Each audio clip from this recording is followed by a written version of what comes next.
Good morning. This is Jerry Gulke with today's update and synopsis of the report that was out today. This was the April version of the USDA Supply and Demand Report.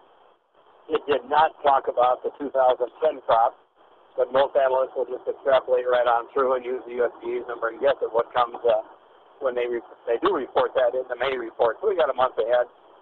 You have to talk about 2010. Basically, a non-event, I'd say. If there was a surprise in any of it, it was that they did not raise the carryover in old crop soybeans at all. They left it at 190. Some thought they would lower it had it not been for finding the extra stock. So I guess they're thinking they're going to use some of those stocks in exports yet this year. The concerns continue, I guess, out of South America, whether they'll be able to export on a timely fashion.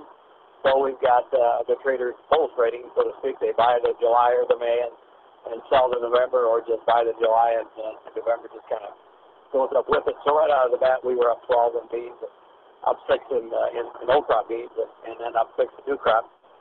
Corn opened higher, and now it was trading lower. So I think going forward from here, the market's still got to wrestle with the idea that although not over $2 billion, the government did raise the carryover up $100 million in corn, 1.99, pretty close to $2 billion.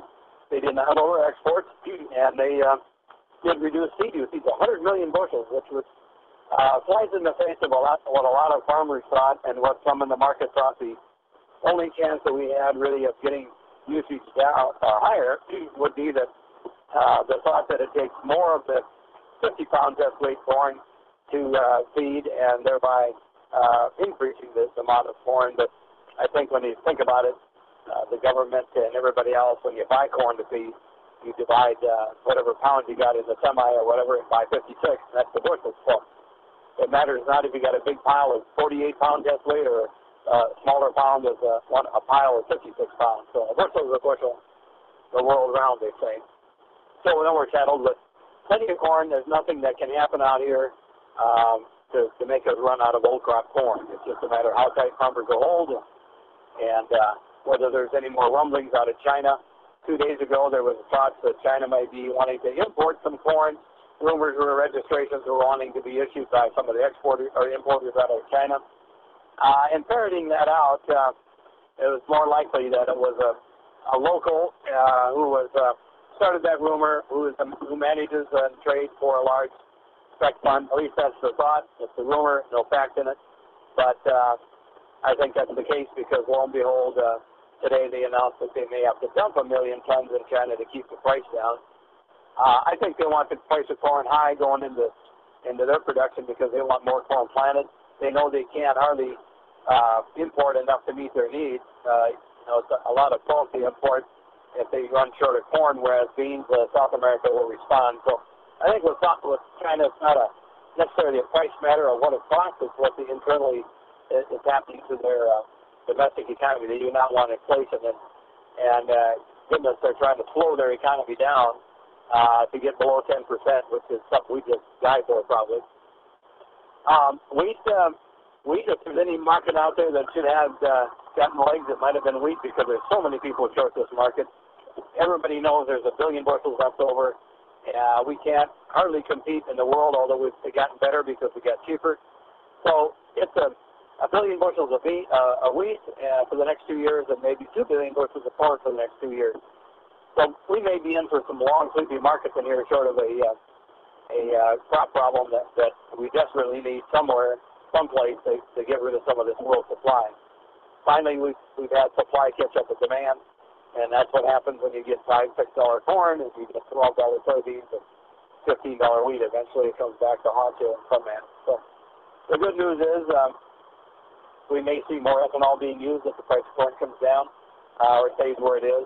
But I checked my local cash price this morning. Cash corn is $3.15 picked up on my farm.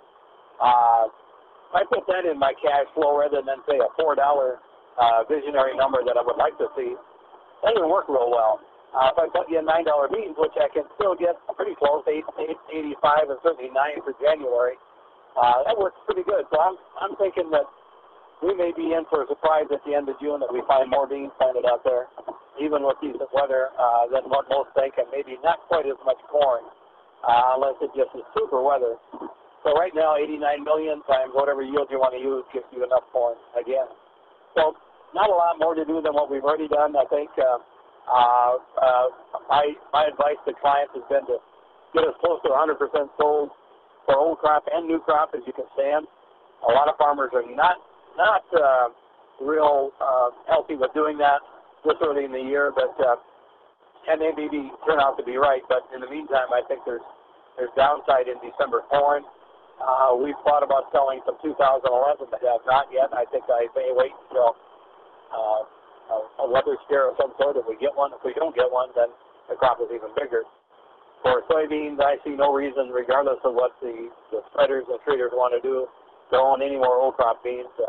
Get rid of them. You can't really decide on new crop beans if you've got old crop beans in them yet. So once you get rid of the old ones, then you have to start selling new crops, and we've done that. We're close to 100% short in November beans, right about where we're at now. And if you look at a chart again, November beans are knocking on the highs posted after the January 12th debacle that we had. So it's difficult to see beans go higher in here, and I think if they do, we'll see some switching into beans out of wheat perhaps. And wheat today opened higher, and then it's trading 5 lower. Just can't seem to get legs. I think the market is the traders out there, are the commercials who can make a bundle of money off of storing wheat and to carry. And if you have wheat in the bin, ask yourself the question, do I really want to plant some more of this variety this cheaply when you can actually make 40 or 50 cents by storing it 6 or 8 months?